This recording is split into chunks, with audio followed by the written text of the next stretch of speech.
ഓം ഗണപതയേ നമഃ. ഓം രാമചന്ദ്രായ നമഃ. പ്രിയപ്പെട്ടവരെ, നമ്മൾ കഴിഞ്ഞ സർഗത്തിൽ രാവണ ചിതയ്ക്ക് വിഭീഷണൻ തീ കൊടുക്കുന്നതും അതിനുശേഷം ശ്രീജനങ്ങളെ ആശ്വസിപ്പിച്ച് മടക്കി അയക്കുന്നതും മനസ്സിലാക്കി.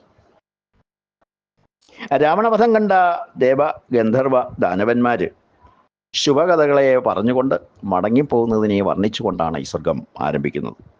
ഘോരമായ രാവണ വധത്തെപ്പറ്റിയും രാഘവന്റെ പരാക്രമത്തെപ്പറ്റിയും മഹത്തായ യുദ്ധത്തെപ്പറ്റിയും ലക്ഷ്മണന്റെയും മാരുതിയുടെയും ഭക്തിവീര്യങ്ങളെയും സീതയുടെ പാതിവൃത്യത്തെയും ഹനുമാന്റെ ശൗര്യ പരാക്രമങ്ങളെയും വർണ്ണിച്ചുകൊണ്ട് അവര് മടങ്ങിപ്പോയി.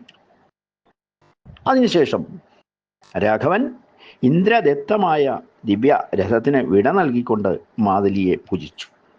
രാഘവൻ വിട നൽകിയപ്പോൾ ശക്രസാരഥിയായ മാതലി രഥത്തിൽ കയറിയിരുന്ന ദിവ്യമായ അതിനെ ആകാശത്തിലേക്ക് ഉയർത്തി മടങ്ങി. രാമൻ പ്രീതനായി സുഗ്രീവനെ ആശ്ലേഷിച്ചു. അതിനുശേഷം ലക്ഷ്മണനോട് പറഞ്ഞു, ലക്ഷ്മണ, വിഭീഷണനെ ലങ്കയിലെ രാജാവായിട്ട് അഭിഷേകം നടത്തണം. അത് എൻ്റെ മുഖ്യമായ താല്പര്യമാണ്. അത് കേട്ട ഉടൻ തന്നെ ലക്ഷ്മൺ ശരി എന്ന് പറഞ്ഞുകൊണ്ട് സ്വർണ്ണ നിർമ്മിതമായ കുടം വരുത്തി മനോവേഗമുള്ള വനരന്മാരുടെ കയ്യിൽ കൊടുത്ത് സമുദ്രജലം കൊണ്ടുവരുന്നതിന് നിർദ്ദേശിച്ചു. അവർ പോയി സമുദ്രജലം എടുത്തുകൊണ്ട് വന്നപ്പോൾ വിഭീഷണനെ സിംഹാസനത്തിലിരുത്തി അതിലെ ഒരു കുടം ജലമെടുത്ത് ലങ്കയിലെ രാക്ഷസന്മാരുടെ സാന്നിധ്യത്തില് രാമന്റെ ശാസനയനുസരിച്ച് വിഭീഷണനെ രാജാവായി അഭിഷേകം ചെയ്തു. ആ സമയം രാക്ഷസന്മാരും വനരന്മാരും സന്തോഷത്തോടു കൂടി രാമനെ സ്തുതിച്ചു. വിഭീഷണന്റെ അമാത്യന്മാരും വിഭീഷണനോട് കൂറുള്ള രാക്ഷസന്മാരും ഏറ്റവും സന്തോഷിച്ചു. ലങ്കാനാഥനായി അഭിഷിക്തനായ വിഭീഷണനെ നോക്കി രാമനും ലക്ഷ്മണനും പരമപ്രീതി പൂണ്ടു. രാമദത്തമായി ലഭിച്ച മഹാരാജ്യത്തെ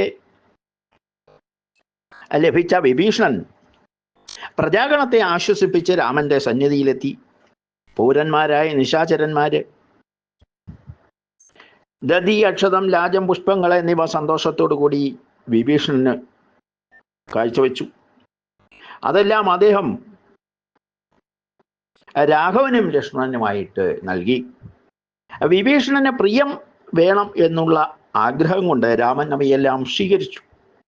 അതിനുശേഷം സമീപത്ത് നിന്ന ഹനുമാനായ കവിശ്രേഷ്ഠനോട് രാമൻ പറഞ്ഞു, സൗമ്യ, വിഭീഷണ മഹാരാജാവിന്റെ അനുജ്ഞ വാങ്ങി ലങ്കയിലേക്ക് പ്രവേശിച്ച് മൈഥിലിയെ കണ്ട് കുശലം ചോദിക്കണം.